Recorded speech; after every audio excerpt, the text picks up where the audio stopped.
Yeah, Shalom Israel. Before I start, I want to give all glory, honor, and praises to Yahweh, Bashem, Yahweh Shai, Wahat, Rakakadash, doubling us to the elders and apostles in Israel, the rule and teach of, to the Akim, the highways and byways, and those pushing this word in truth, sincerity, to the brothers and sisters in the truth. Now I want to do a short but hopefully edifying lesson, and it's to do with our speech. One thing we have to do when it comes to trying to improve on our walk is to improve with our speech. And that's something, that will get us into big trouble, if not with man, ultimately with the Most High. So part of our walk is being able to bridle our mouth, being mindful of what we say about others, whether in the open or behind closed doors, because even if it's said in closed doors, notes are still being taken, and these things will be brought up and held against us in that day. But this is James 3:1. It says, "My brethren, be not many masters, knowing that we shall receive the greater condemnation. For in many things we offend all. If any man offend not in word, the same is a perfect man, and able also to bridle the whole body." And we know that at times we may offend others, but we want that offending to be minimized. The scripture speaks about offend less. That's not, that's refers to us offending in our speech less, as well as various other sins that we may encounter. But it says, if any man offend not in word. So we know at times people may offend in word, and that's not offending in word isn't necessarily you speaking bad about someone. You bringing out the truth can be offensive to someone who's going against it. But the point that I want to, or the side that I want to pick up on, is offending by not bringing out the right words, being offensive for being disrespectful. That's what we have to be mindful of. Because if you're offending for speaking the truth, if you offend someone for speaking the truth, especially when it's done in love, it's coming from a right place. It is what it is. But we know that most of the time when people are offending in word, it's not coming from a right place. And these are things we will be held accountable for. So it says, "For in many things we offend all.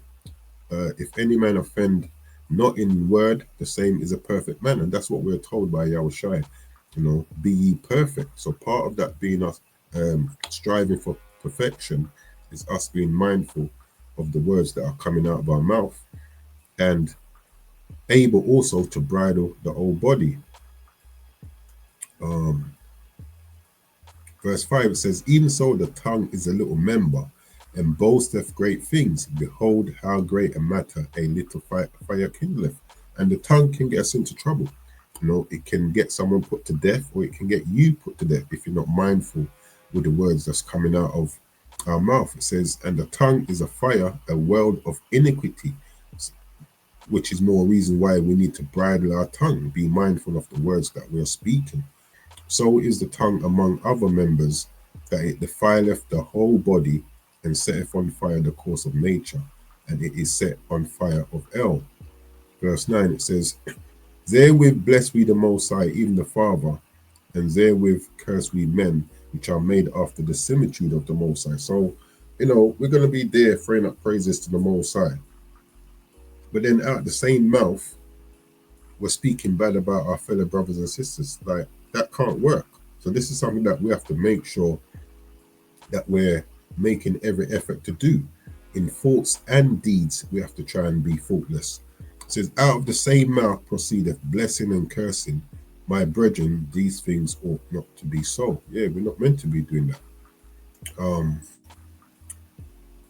This is Proverbs chapter 17, verse 27. It says, "He that has knowledge spareth his words."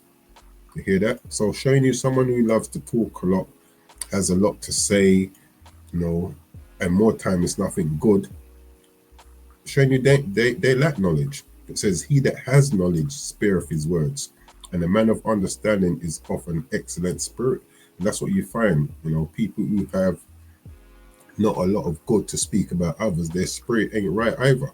Says even a fool, yeah, check this out, even a fool when he holdeth his peace is counted wise. So there's a saying in the world, not everything good for eat, good for talk, meaning it's not everything that comes to your mind, you need to mention it, you know.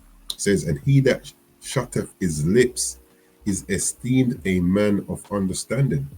Yeah, this is a good precept, man. So it's not everything that, you know, that comes to the mind, you have to speak. Yeah, especially when it's done from a point of anger, a point of what's the word, bad-mindedness, you know, when you have a form of hatred towards a fellow brother and sister. More times when you're speaking from that place, what's coming out your mouth ain't going to be right in the first place, and we'll be held accountable for these things. This is what we have to bear in mind. Yeah, Matthew 12:36, but I say unto you that every idle word that men shall speak, they shall give account thereof in the day of judgment. And this is what we have to be mindful of when we're uttering words out of our mouth. You know, you have to think, I'm going to be held accountable for the stuff that I'm saying. So is it worth me actually saying it? Is it right me saying it? Is it something I'm okay being held accountable for? So it goes on to say, for by thy words thou shalt be justified, yeah, and by thy words thou shalt be condemned. And if we're not mindful of what's coming out of our mouth, you know, more than likely we're going to be condemning ourselves, and that's what we don't want. So part of this walk is actually being mindful of the words that's coming out of your mouth. Jump up to verse 34. It says, Matthew 12:34, O generation of vipers, how can ye being evil speak good things? So someone that you see normally as bad things to say about a fellow brother and sister, you know, 9 out of 10 when they're opening their mouth about this person, there's nothing good. It says they're evil. It says ye being evil. It says, how can ye being evil speak good things? Showing you that they're not good people. You know, they haven't got the ability to be good. Because if the makeup of your persona is good, quote unquote, according to the scriptures, more time what you're speaking is going to be good. You know, especially when it's about a fellow brother and sister. But if most of what you have to say about the individual is bad, then the scripture lets us know that you're evil. That says, "O generation of vipers, how can ye, being evil, speak good things?" Showing you that you can't. So this is something we're going to have to work on, because at the end of the day, we come into the truth with various worldly issues that this truth is meant to help us work on. If one is you normally have nothing good to say about people when you was in the world, that's something you're going to have to do. You're going to have to work on when you're in the truth. And we see that some people ain't working on certain issues, be it, you know, having nothing good to say about others, be it lustful behaviors, whatever it is, you know what it is you need to work on.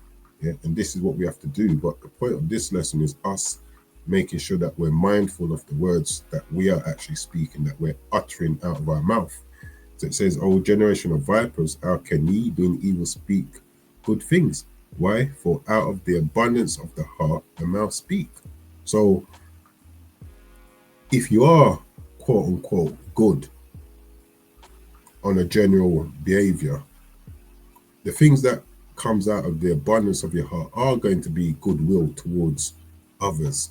If you're evil, then the majority of the stuff that you say about others will be evil. It says, "A good man out of the good treasures of the heart bringeth forth good things, and an evil man out of the evil treasures bringeth forth evil things." Going back to what we were saying, I think it was in Proverbs. No, actually, when we was reading further down, no, the verse above. So like it says, "O generation of vipers, how can ye, being evil, speak good things?" Why? Because your old persona and makeup is one of evil. So you won't be speaking good things. These are the fruits that you'll be bearing. A good tree can't bear bad fruits, and a bad tree can't bear good fruits. So if the fruits that you're producing, i.e., the words that's coming out of your mouth, especially when it's about others, but in general, is just evil, that shows you that you are a bad tree, and it's something that we have to work on. That says, a good man out of the good treasure of the heart bringeth forth good things, and an evil man out of the evil treasures bringeth forth evil things. So we have to be mindful of what we're saying. This is Psalms 19 and 14, one of my favorite scriptures. It says, let the words of my mouth and the meditation of my heart, so the things that we are speaking and the things that we're thinking upon, because before it becomes vocal, it's a thought. That's why it says in Matthew 12 and verse 34, it says, for out of the abundance of the heart, which is what your mind, the mouth speaketh. So Psalms 19 and 14 says, let the words of my mouth and the meditation of my heart, so the things that I'm speaking and the things that we're thinking upon, yeah, it says, be acceptable in thy sight, O Lord, my strength and my redeemer. So, before we utter something, sometimes we have to take 2 steps back. It's like when they say, when you're angry, before you act, just take time to cool down, then act. It's the same when we're going to speak. Sometimes we need to think, well, what I'm going to say, is it going to be acceptable in the sight of the Lord? Is it going to find me justified in that day, or is it going to condemn me in that day?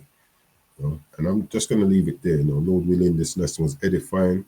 I'm going to close out and give all glory, honor, and praises to Yahweh, Bashem, Yahweh Shai, Wahar, Rakar, Kadash, Kwame Allah.